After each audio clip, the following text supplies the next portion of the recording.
今日同大家分享個簡單易做嘅三文治。首先將腸仔對半切成薄片，然後準備一片方包，將中間切成一個正方形，再打一隻雞蛋。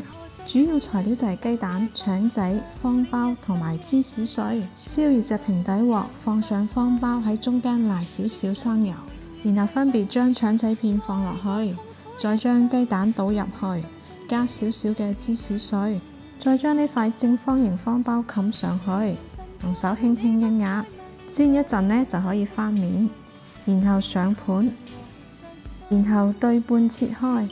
都睇到呢度啦，俾個小紅心鼓勵下咧，多謝晒。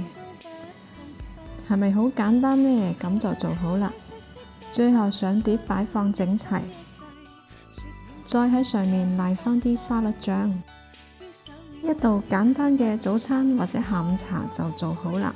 鍾意嘅你都關注收藏起身啦，想整嘅時候呢就好容易揾返出嚟啦。